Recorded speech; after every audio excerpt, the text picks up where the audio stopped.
Ya estamos de regreso y vamos a hablar ahora de ese escándalo que ha tenido dimensiones internacionales, el FIFA Gate, o esos sobornos que se han descubierto especialmente en Centroamérica, también Sudamérica, en tanto partidos amañados como en la venta de derechos para la transmisión de juegos de fútbol a una compañía. En el caso guatemalteco era Argentina.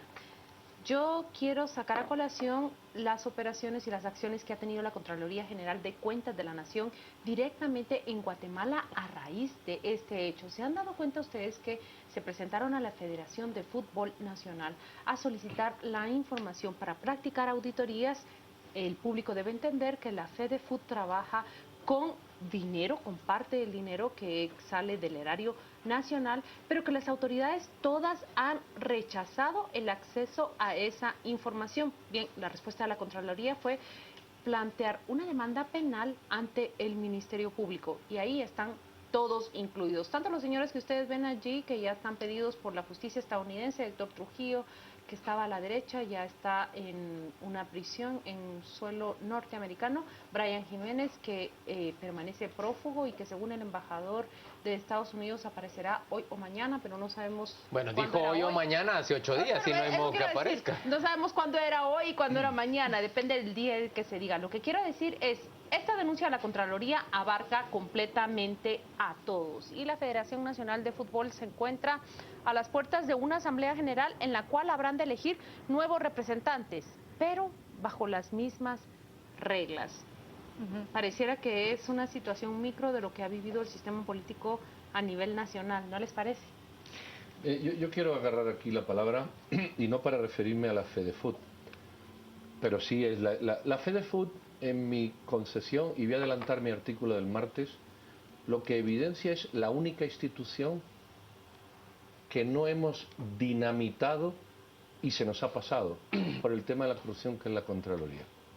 Aquí en este país no se hubiese dado un solo caso de corrupción si la Contraloría o hubiera hecho su trabajo antes o hubiera hecho su trabajo después. No conozco ningún caso que la Contraloría haya puesto en... Pero te das cuenta ahora cómo actúa. Ahora se lavan las manos. Sí. Pero estos casos son de 2008, de 2009, de 2010.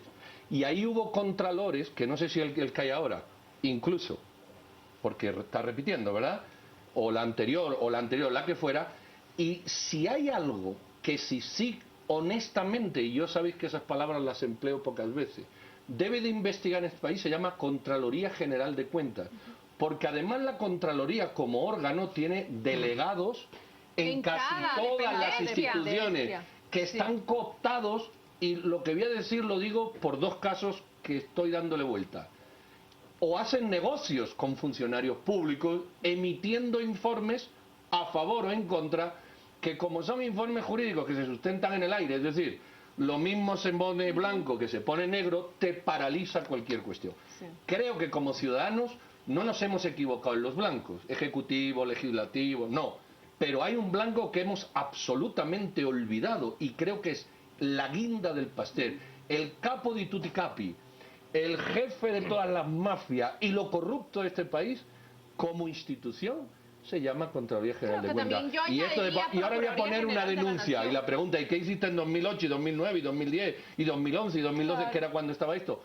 Nada, pero en ninguno de los casos que están actualmente vivos. Y creo que eso es importantísimo. Que porque se han hecho de la vista gorda por tanto tiempo, porque esto pues ya se venía rumorando desde hace mucho tiempo, habían denuncias, y ahora sale la Contraloría a rasgarse las vestiduras y argumentando que esa es otra cosa, que están sobrepasados en sus capacidades, y que tienen que focalizar sus acciones en determinados temas. Bueno, si el tema del deporte no era una prioridad, a decir de las denuncias que habían, a decir del 0.3% del presupuesto nacional de ingresos y egresos que esta federación maneja, entonces, ¿qué es prioridad para ellos? Y el otro tema que también me llama la atención y que va a ser sujeto sin duda a discusión en las próximas semanas es que el Contralor está proponiendo una intervención de la FEDEFUT. Y digo yo, ya de intervenciones sabemos bastantes y hay bastantes historias que contar, y a la larga la famosa intervención no termina siendo más que también un nuevo foco de corrupción. Yo lo que creo es que el Contralor actual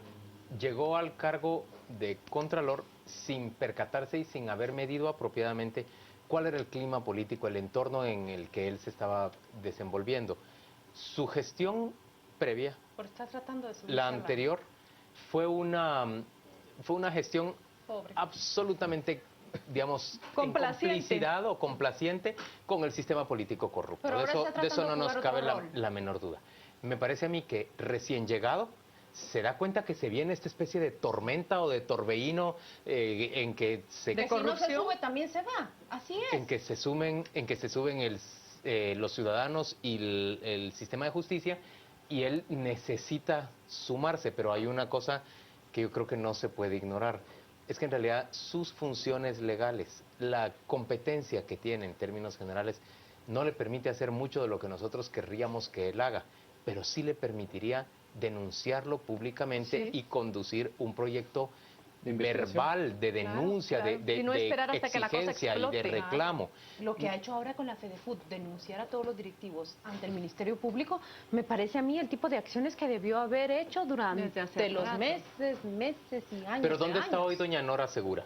Ustedes se recuerdan la batalla que hubo que librar, que perdimos, por cierto, los periodistas, contra Nora Segura, porque ella no nos quería entregar ni siquiera el listado ni el monto de la reducción de las multas que le estaba haciendo a la mayor parte de funcionarios a los que les extendía ese finiquito, que no se llama finiquito, pero que así lo conocemos todos.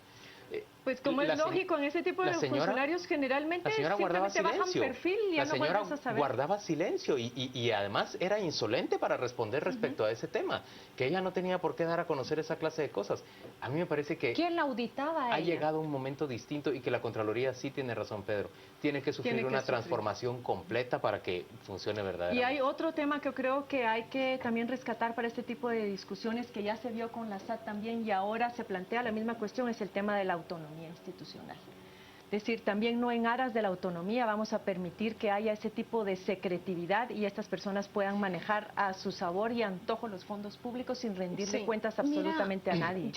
Yo quiero tomar las palabras de Pedro, que dice dónde estuvo la Contraloría General de Cuentas en todo este tiempo, pero yo agregaría a 3 instituciones que eran clave y que fueron configuradas en el modelo en el cual vivimos para evitar todos esos casos de corrupción. No era solamente la Contraloría, Pedro, era la Procuraduría General de la Nación y también era el Ministerio Público. Y hasta eran ahora se ha activado Tres- también eran nuevamente. 3 pilares fundamentales para evitar esta historia que hoy nos pesa, Ujú. pero una Pero hay historia una pregunta, que ¿se ha activado realmente el Ministerio Público? a mí me da mucha pena Yo no veo que, esa denuncia que la contra- Fiscalía de Delitos Administrativos esté actuando como debería La actuar. Yo no denuncia veo de que la Daniela, Fiscalía Anticorrupción esté actuando La diligentemente. denuncia contra Daniela Beltranena está coarpada o respaldada por la Fiscalía contra la Corrupción. Esa denuncia que la Corte Suprema de Justicia acaba de desestimar. Entonces te quedas con, bueno, ¿qué está pasando con esta Fiscalía contra la Corrupción? Pero vean ustedes la actitud de la Procuradora General de la Nación, que prácticamente 24 meses después despierta y dice, un momento, esa negociación en el puerto Quetzal y el Estado de Guatemala me parece que debe revisarse, y no solo revisarse, me parece que debe suspenderse. 24 meses. Y los de debieron aeronáutica, pasar. ¿dónde Y no me quiero los emitir dejas una también? conclusión sobre ese contrato, pero imagínate todo, y ya la empresa salió a denunciar el daño que implica eso. Imaginémonos también desde la perspectiva exterior, esa palabrita que siempre sale a relucir, la certeza que provoca. Señores, discutamos un poquito sobre esa resolución de la Corte de Constitucionalidad que esta semana más bien, ha dicho por un voto de 4 magistrados más un voto concurrente, aunque razonado, ha dicho que las comunidades del norte de Izabal, en el Estor, en ese municipio de aquel departamento, tienen derechos ancestrales sobre las tierras que se están disputando con otros particulares, unas tierras que han sido colocadas como garantía para un préstamo gigantesco en un banco del país. Entonces, se trata de un conflicto que, por supuesto, ha tenido una larga trayectoria en el país y que ha sido motivo de discusión pública, pero la Sala Tercera de lo Civil en la magistratura anterior, en el periodo de magistratura anterior, fue prácticamente vilipendiada de forma pública, en buena medida por Cámara del Agro, por la antigua registradora general de la propiedad, Anabela de León, por determinar que era necesario que se dilucidara de quién era la propiedad antes de inscribirla. Y ahora la Corte de Constitucionalidad ha ido mucho más allá y ha dicho, la propiedad claramente le pertenece a los indígenas, A las comunidades. es del Estado esa propiedad, y los indígenas tienen derecho Por de costumbre. realizar el trámite para que esas propiedades sean determinadas a su nombre. Es un tipo de propiedad colectiva. Juan Luis, A mí me parece que ese es un caso de una discusión importantísima. pero simplemente, la discusión de fondo ciertamente es más importante que lo que yo voy a mencionar, pero bueno, no tanto quizás. Cuando tú lees la forma en que esa propiedad fue inscrita a nombres de terceros para luego generar esa transacción, tú te das cuenta que prácticamente aquí se te roba la propiedad privada en un santiamén. O sea, generaron un acuerdo aparentemente del expresidente Manuel Lisandro Varillas cuando él ya estaba muerto, y a partir de ahí vienen una serie de transacciones ilegales para traspasar la propiedad. Yo dije, el tema de fondo es muy importante, pero ciertamente este también lo es. ¿Cuál era la acusación principal que se hacía sobre Haroldo Mendoza? ¿Recuerdan ustedes?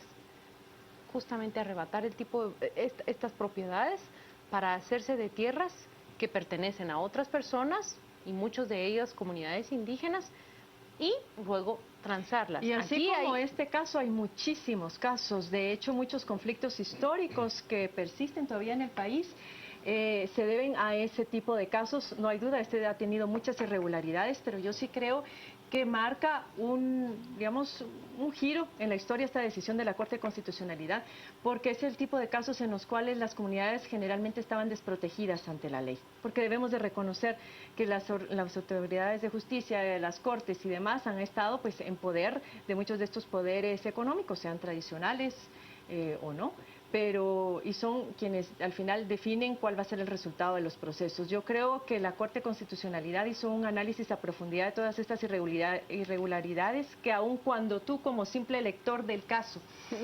¿Te puedes percatar de ellas? pudieras percatar de ellas, era lógico que a nivel de derecho era un caso pues fácilmente sustentable en términos de darle la razón a los propietarios de esta tierra. Vamos a ir a la pausa comercial y volvemos dentro de muy poco para regresar ya con nuestros nominados a ganador y perdedor de la semana.